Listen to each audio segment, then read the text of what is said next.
Hi guys, welcome to my channel. My name is Marie and today we're just gonna go ahead and dive into the Kouri Richins case. I just want to give you guys a little backstory first, then I'm gonna kind of go through the timeline and then I'm gonna go down a timeline because it's actually quite a lot. Like there's a lot of things that happened before and after, so I'm just gonna try to do my best to kind of go in order. So if you guys haven't heard of this case, this happened last year in March 2022. Kouri Richins was married to Eric Richens and she poisoned him by spiking his drink with fentanyl. I feel like this story is like, okay, just when you think it's already like a lot, it becomes more. It's like a lot of a lot of a lot. Anyway, Kouri Richins met Eric Richens at Home Depot while she was a cashier there. He owned a masonry business, so he had to go to Home Depot quite a lot. And they started dating. After that, she left Home Depot. She became a real estate agent while he was still doing his masonry business with a business partner. They got married in 2013. Actually, let's backtrack a little bit. This all happened in Utah. So they're both from Utah. Everything, the whole setting of this is Utah, not too far from Park City. So she's a real estate agent. He's still doing his business and they end up getting married. So they end up getting married in June 2013. As a result of that, they have 3 kids. So right before they were about to get married, they ended up signing a prenup to kind of like protect more so Eric, because the prenup stated that if they were to get a divorce, she wouldn't benefit from basically everything he had worked so hard for. So she wouldn't benefit, she wouldn't get like, you know, it wouldn't be like a 50-50 split. It wouldn't be that type of thing. She would only benefit from his assets if he passed away during their marriage. He also had a business partner that was 50% owner of this business. And honestly, I feel like if you're from the outside looking in, you kind of looked at them like, oh, like they have this, you know, they have it going on. Like they're great. Like they're married, they have 3 kids, they're living what seems to be a pretty successful life or lifestyle. Again, from the outside looking in, that's kind of like what you saw. Now moving on to the timeline. They got married in 2013. Her husband ended up passing away in 22, which was, you know, about almost 2 years ago. Giving you guys a little rundown of the timeline. Between 2015 and 2017, Kouri Richins is accused of taking multiple life insurance policies while her husband was still living. And to me, that's still like nuts because he wasn't aware that that was happening. And all 4 insurance policies kind of like combined together, they totaled around $2 million.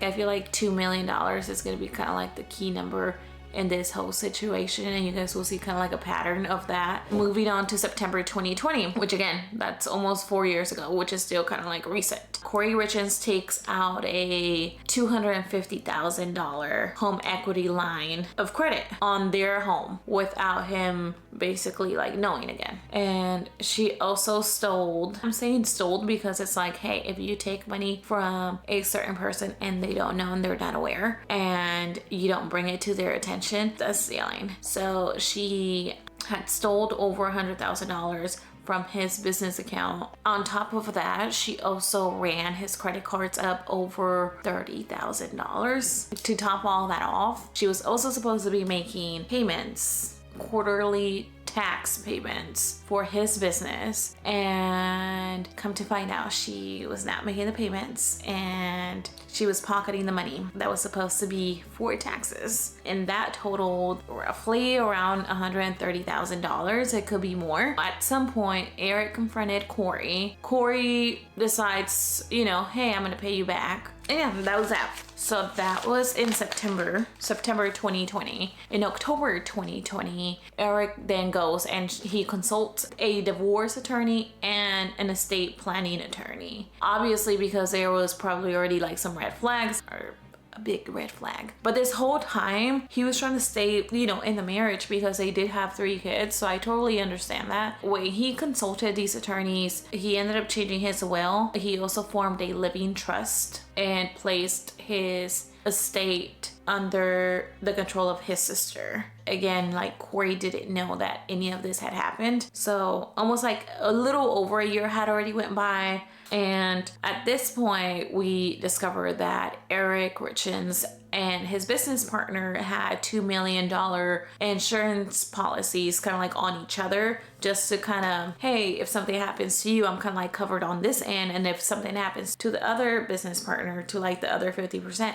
then we're covered on, like, we're basically covered on both ends. So it's almost like, hey, if something happens to you, I'm covered. If something happens to me, you're covered. They had listed each other as beneficiaries. So if something was to happen to either one of them, they were good. They were covered. January 1st, 2022, Kouri changed the policy to list herself as a beneficiary. After she made those changes, Eric then gets informed that, hey, your wife just listed herself as a beneficiary. So he ended up changing it back, like right away. And later on that month, so still January 2022, Kouri allegedly took another $100,000 life insurance policy on her husband. So it's numerous life insurance policies on him. On February 12, 2022, Kouri contacted an acquaintance, and on the documents, she's listed as a CL, and she asked for $900 worth of fentanyl. And this is, you guys, this is not even like hospital settings, you know, like medical staff uses fentanyl, like, but that's like medical grade fentanyl. Like,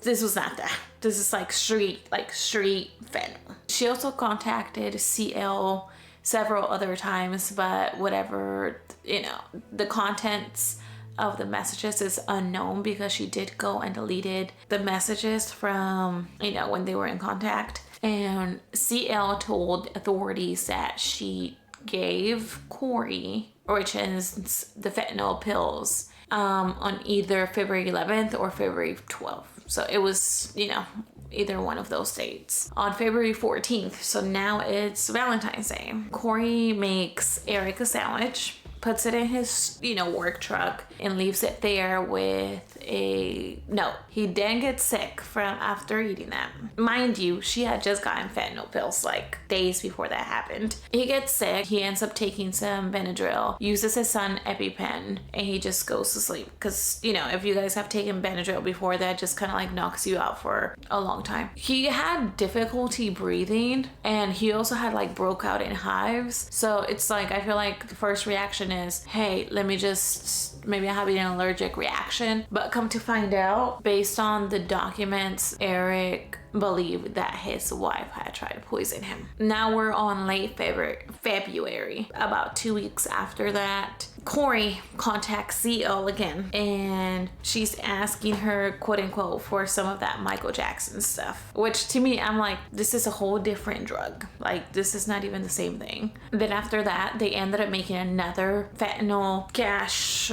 transaction. I'm not really sure if it was this one or the previous one. They had made the transaction. She had left like the pills in like a fireplace. On March 3rd, that evening, she was on the phone with the IRS for a long time, probably trying to figure out, you know, hey, how much do I owe you guys? And documents did say that allegedly she did owe the IRS about $189,000. And at this point, she owed her husband over $500,000. And that's not even like including like money lenders or investors that had also like, you know, invested in like whatever she had going on. Because how I mentioned earlier that she was a real estate agent, this whole time she was, you know, in escrow for a house that Eric didn't really like.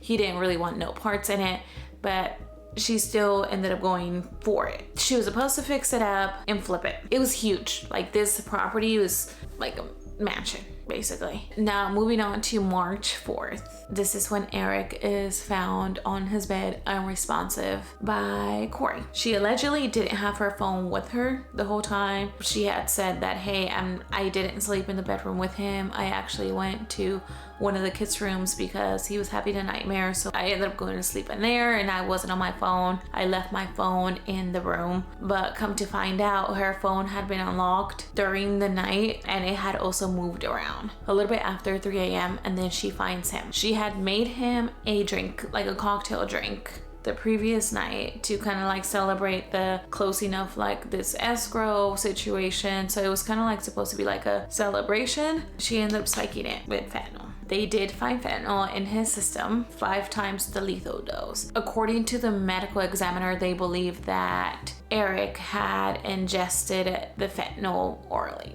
So it's adding up. You just gave me a drink the night before. You were in contact with somebody that provided you with fentanyl. So the math is mathing at this point. There was also an affidavit, and according to that, it stated that Eric Richens had 1 shot of alcohol and that he also had a THC gummy. Alcohol and a THC gummy combined together are not going to do that, because these THC gummies, like, you could literally get them like anywhere, like walk into a store and just buy them. Also, according to the affidavit, Kouri had told authorities that she had performed CPR on her husband, but they didn't believe that she had done that because he had dry blood in his mouth. So if you're trying to do CPR on somebody and they have blood in their mouth, like around their mouth, obviously it's gonna show that, hey, somebody tried to perform CPR on this person. March 6th, 2022. So 2 days after her husband had passed away, she hired a locksmith to break it into Eric's safe that was in the garage. There was around $125,000 and $165,000 in that safe. When this whole situation was going on, Eric's sister, if you guys remember, now has legal control over his estate and his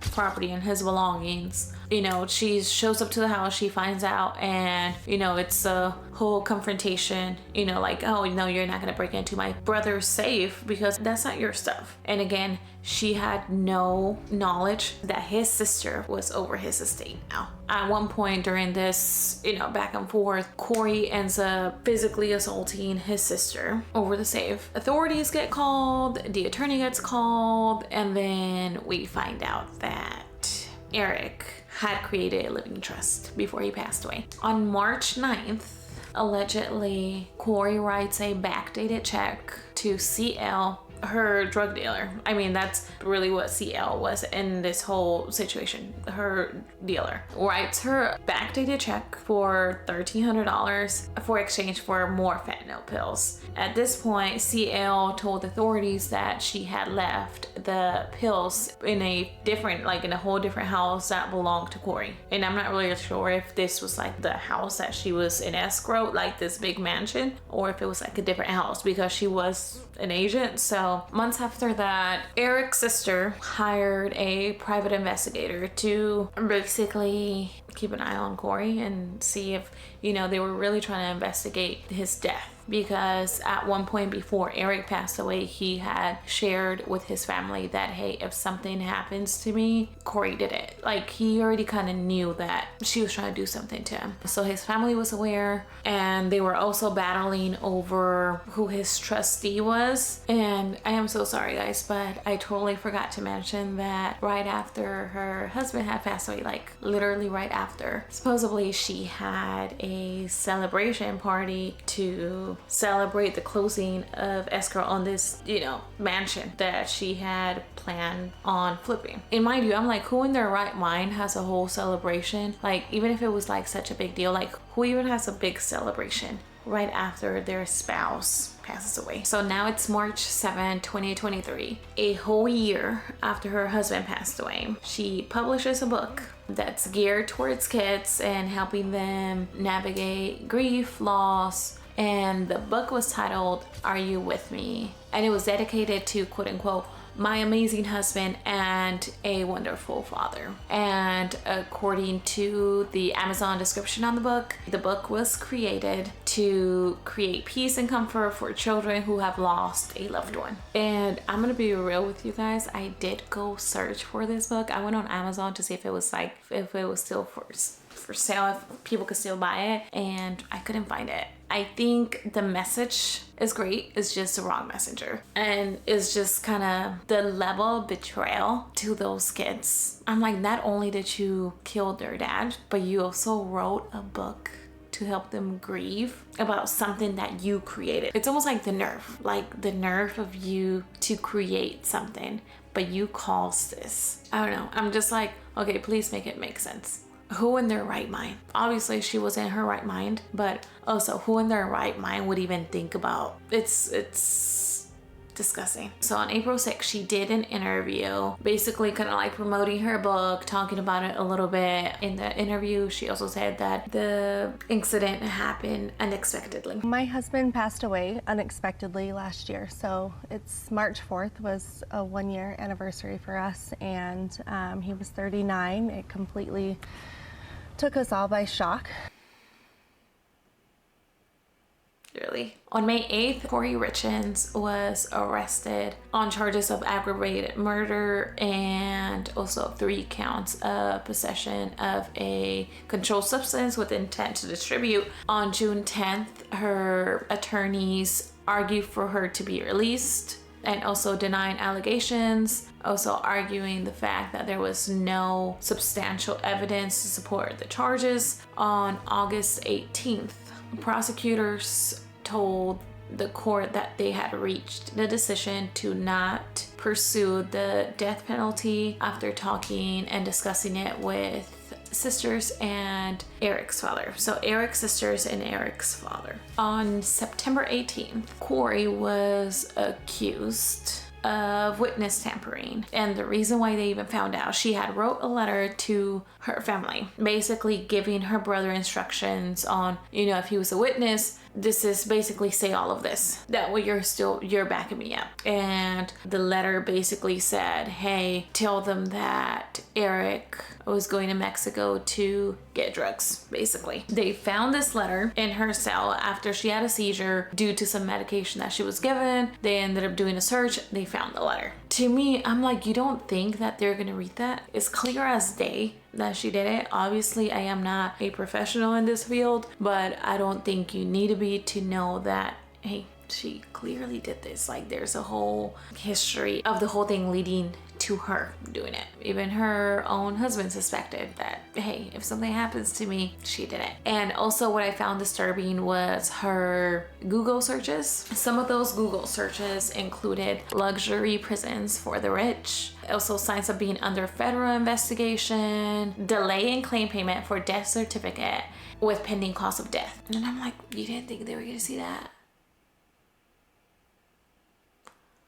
Okay, so that's kind of like what we have so far. As this case progresses, I will update you guys. Please let me know what you guys think of, you know, this whole case, because I know it's like a lot of like disturbing things going on, and it's like so many different things. Like, you were plotting to do this before you didn't. You have all these insurance policies taken out on your husband that is still living. He didn't take out these claims, or he didn't take out these policies, she did on his behalf. Also, you're changing the beneficiary on his business account. You're also taking home equity lines of credit without him knowing on the house that you guys share together. So there's so many disturbing things about this. Like, the whole situation just sucks, because I'm like, you could have just divorced him, but again, that wouldn't have been beneficial to you, because according to the prenup, you wouldn't benefit from any of his assets if they did get a divorce. So it's kind of like one of those cases that he's worth more to her death than alive, which it's so sad because it didn't have to end like this. And unfortunately, the ones that are getting affected by this is his family, his kids, not only because their dad is gone, but also the person responsible for that is their mom. You're losing both of your parents in 2 different ways. And also, the book situation was sick, because here you have your 3 kids that just lost a parent, are grieving, and you as a mom know what actually went on, and you still decide, hey, I'm gonna write this book. The whole situation is just kind of, it's just messed up. Yeah, I will update you guys with anything else that happens in this case. Please let me know what you guys think about this case in the comment section, and I'll see you guys next time.